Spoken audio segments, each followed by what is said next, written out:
안녕하세요, 가치남입니다. 어제 미국 증시뿐만 아니라 유럽 그리고 국내 증시가 굉장히 하락을 했었잖아요. 그래서 오늘 새벽에 종료된 미국 증시의 영향을 한번 살펴보자 이렇게 말씀을 드렸는데 다우지수하고 나스닥 모두 상승으로 마감이 되었더라고요. 그래서 비교적 긍정적으로 생각을 하고 있지만 한편으로는 아직 긍정적으로 생각하기에는 이른 면도 있지 않나 이런 생각이 들거든요. 왜냐하면 국내 증시보다 유럽, 다우지수 그리고 나스닥 낙폭이 훨씬 컸단 말이에요. 그래서 낙폭 과대에 따른 반발 매수세가 들어올 수도 있고 그리고 시초가 대비 하락한 모습이 나왔단 말이에요. 그렇기 때문에 지수 상승만 놓고 봤을 때는 나쁘지 않은 흐름이지만 워낙 낙폭이 컸었기 때문에 이 낙폭 과대에 따른 되돌림 현상일 수도 있다 라고 생각을 해보면서 다음 주에도 우리가 이 추이를 지켜보면서 보수적인 접근을 해야 되지 않을까 이런 생각을 해봅니다. 자, 오늘은 제가 여러분들에게 지난번에도 잠깐 말씀을 드렸었는데 요즘에 우선주 관련된 종목들이 굉장히 큰 상승이 나오고 있단 말이죠. 이 부분을 조금 더 다른 시각으로 한번 말씀을 드려보도록 할게요. 자, 최근에 조선주와 관련해서 굉장히 호재성 내용들이 많이 나오고 있잖아요. 단군 이래 최대의 계약권을 따냈다 이런 표현을 할 정도로 조선주에 다시 봄이 부는 것이 아닌가 이렇게 생각이 드는데 이와 관련해서 삼성중공업 우선주 이 종목 같은 경우에는 6월 초만 하더라도 5만원이었었는데 무려 33만 9천원까지 뒤도 안 돌아보고 상승을 했어요. 그래서 지금 이러한 흐름이 나올 수 있는 이유에 대해서 굉장히 궁금해 하실 거고 왠지 다음 주에도 지속적인 상한가가 나올까봐 뛰어들고 싶은 마음도 계실 거예요. 자, 그런데 삼성중공업 우선주 같은 종목의 흐름을 한번 살펴보면 주가 조작과 비슷하다. 저는 이런 생각을 해보거든요.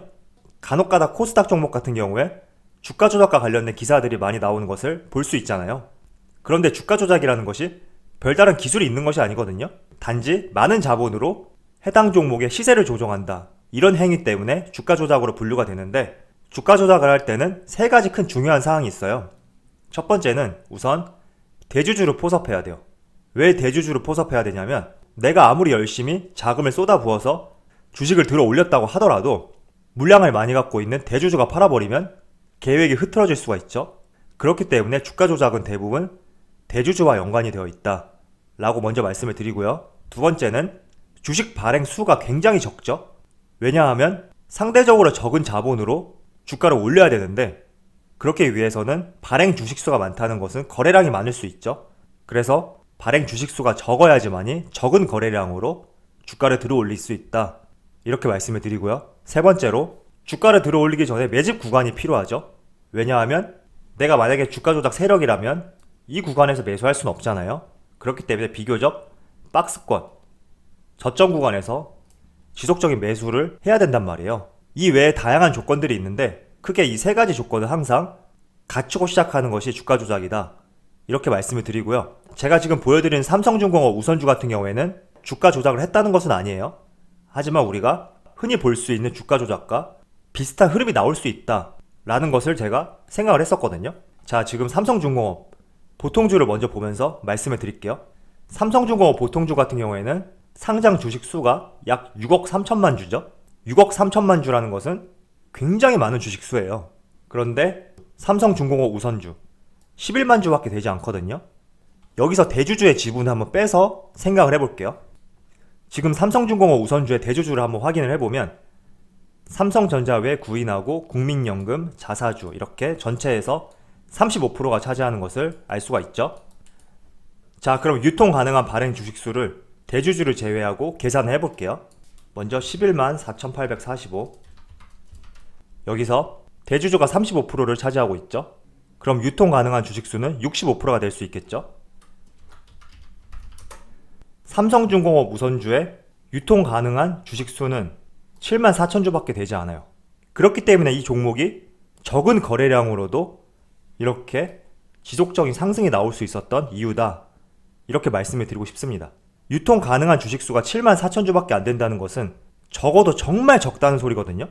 특히 어제 같은 경우에는 약 20만 주 이상의 거래량이 나왔는데 이 말은 유통 가능한 주식수의 3배가 나왔다 이렇게 생각을 하시면 좋을 것 같아요. 그래서 제가 아까 예시로 말씀드린 작전주를 진행하기 위해서는 3가지 조건이 있다고 말씀을 드렸잖아요. 이 종목이 그랬다는 것은 아니고 발행 주식수가 적기 때문에 주가 조작의 흐름하고 한번 연관지어서 생각해보면 이해하기 편할 것 같아서 예시를 든 것이고요. 한번 참조를 해서 여러분들도 생각을 해보셨으면 좋겠습니다. 자, 그리고 삼성전자 같은 경우에는 상장 주식수가 약 59억 주예요. 우선 상장 주식수가 1억 주를 넘는다는 것은 많다는 소리거든요. 그런데 삼성전자는 59억 주죠. 엄청나게 많다라는 것을 알 수 있고, 반면에 삼성전자 우선주 같은 경우에는 이 종목도 마찬가지로 약 8억 주의 상장 주식수가 있단 말이에요. 그래서 삼성전자 우선주는 삼성 SDI 우선주라든지 앞서서 말씀드린 삼성중공업 우선주, 이런 종목과 달리 급등하는 모습을 볼 수가 없고 앞으로도 나타날 가능성은 없다, 이렇게 이해를 하시면 좋을 것 같습니다. 자, 삼성 SDI도 한번 참조로 확인을 해볼게요. 삼성 SDI 같은 경우에는 약 6억 8천만 주 정도의 상장 주식수가 있죠. 그리고 삼성 SDI 우선주, 이 종목 같은 경우에도 약 161만 주인데 삼성중공업 우선주보다는 많아요. 많지만 발행 주식수가 160만 주라는 것은 굉장히 적다는 말이에요. 일단 1000만 주도 안 된다는 것은 적은 발행 주식수다 라는 것을 알 수 있고, 또 여기서 대주주를 빼게 되면 훨씬 줄어들게 되겠죠. 이 부분까지 감안하신다면 왜 삼성 SDI 우선주라든지 삼성중공업 우선주가 이렇게 크게 상승할 수 있었는지를 이해하시는 데 도움이 될 것이라고 생각하고 있습니다. 그리고 제가 앞서서 예시로 말씀드린 것처럼 작전주를 하기 위해서는 대주주 포섭이 있어야 된다고 하잖아요. 그런데 삼성그룹 계열사들의 종목들은 대주주가 삼성전자와 국민연금 그리고 자사주 이렇게 구성이 되어 있기 때문에 여기 대주주들이 주식을 매도할 일이 없죠. 왜냐하면 주요 주주에 삼성전자 계열사와 자사주 이렇게 포함되어 있다는 것은 출자전환 구조 때문에 각 계열사들이 서로 지분을 가지고 있는 것이기 때문에 이러한 이유로 인해서 매도 물량이 나올 리가 없죠. 이 점은 참조를 하시면 좋고요.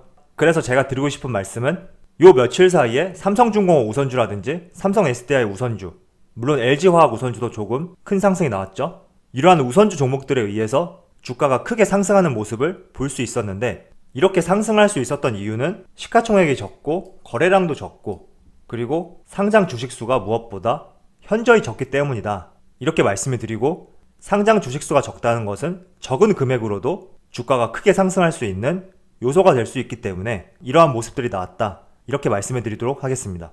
자, 그리고 예시로 한 개 더 보여드리도록 할게요. 대한항공, 이 종목 같은 경우에도 상장 주식수가 약 1억 주가 조금 안 되죠. 그런데 대한항공 우선주 같은 경우에는 시가총액도 200억 밖에 되지 않고 상장 주식수도 110만 주 밖에 되지 않아요. 여기서 대주주인 한진칼웨 18인 30.31%, 30%를 제외한다면 약 70%의 유통 가능한 주식수가 남게 되죠. 그럼 110만 주에서 70%면 약 77만 주 정도 될 수 있겠죠. 그래서 대한항공 같은 경우에도 삼성중공업 우선주처럼 큰 호재성 내용이 발표가 된다면 크게 날아갈 수 있는 요소가 될 수 있다 라고 말씀을 드리도록 하겠습니다. 하지만 뭐래도 삼성중공업 우선주만큼 발행 주식수가 적은 종목은 찾기 힘들죠.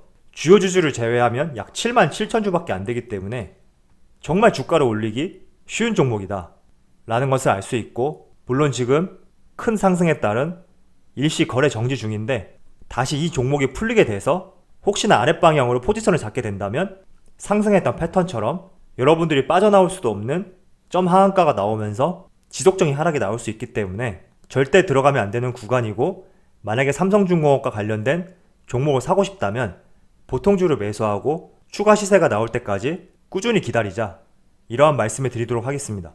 자, 그리고 마지막으로 한 가지 참고사항을 말씀드리면, 삼성그룹 계열사들의 대주주를 살펴보면 서로 각 계열사들이 대주주로 포함되어 있는 것을 알 수가 있어요. 이렇게 될 수 있는 이유 중에 하나는 삼성그룹 같은 경우에는 각 계열사들이 출자전환 구조를 가지고 있죠. 서로 이렇게 지분이 얽혀 있어요. 이렇게 했을 때의 장점이 뭐냐면, 대기업 총수들이 적은 지분을 보유하고도 그룹 전체를 장악할 수 있죠. 반대로 단점으로 표현하자면, 회사 하나가 무너질 경우에 다른 회사까지 연쇄적으로 부도가 나서 대규모 그룹이 순식간에 붕괴가 될 수 있죠. 그래서 지난 IMF 사태 때 한 계열사가 무너지면서 그룹 전체가 부도가 나는 이런 사태들이 많이 발생이 되었다 라고 말씀을 드리도록 하겠습니다. 자, 마지막으로 어제 영상을 살펴보니까 많은 분들께서 어제 주식시장이 굉장히 무서웠다, 이렇게 말씀을 하시더라고요. 그래서 여러분들에게 참고사항을 말씀드리자면, 저는 개인적으로 주식을 매수했을 때 수익 구간 중이던 손실 구간 중이던 금액을 쳐다보지 않고 있어요. 그 이유 중에 하나는 내가 만약에 손실 구간이에요. 그럴 경우에 손실 금액을 확인하는 순간 심리적으로 굉장히 힘들다는 것을 알 수가 있어요. 주식 투자를 하다 보면 마이너스 100만원, 마이너스 500, 마이너스 1000만원 이렇게도 보일 수가 있단 말이죠. 그렇다 보면 굉장히 심리적으로 압박감을 느낄 수 있고 며칠 동안은 좋은 기분을 유지할 수가 없어요. 그래서 웬만해서는 내 주식이 떨어졌을 때 금액적인 면은 보지 않는 것이 좋고요. 상승 중일 때도 마찬가지라고 생각합니다. 왜 상승 중일 때도 마찬가지냐면 사실 사람은 이기적인 동물이기 때문에 내가 주식 투자를 해서 최고 수익률이 플러스 1000만원까지 올라갔어요. 그러다가 잠깐 조정이 나와서 플러스 400만원까지 떨어졌어요. 결국에는 수익권이지만 내 머릿속에는 플러스 1000만원이 기준이 되어 있는 거죠. 그래서 플러스 400만원인 상태라고 하더라도 뭔가 손해를 본 기분 같은 이런 감정을 느낄 수 있기 때문에 항상 금액적인 면은 체크를 하지 마시고요. 이 종목이 오늘 얼마나 올랐나, 그리고 내가 매수했던 가격 대비 몇 퍼센트 정도 상승 혹은 하락 중인가, 이 정도만 체크를 하시고 금액적인 부분은 내가 매도하는 순간 이때 잠시 체크를 하면서 매도를 하자, 이렇게 말씀을 드리도록 하겠습니다. 자, 그럼 오늘 영상 여기서 마치도록 하고요. 즐거운 토요일 되시고 항상 여러분들의 성공 투자를 기원하도록 하겠습니다. 감사합니다.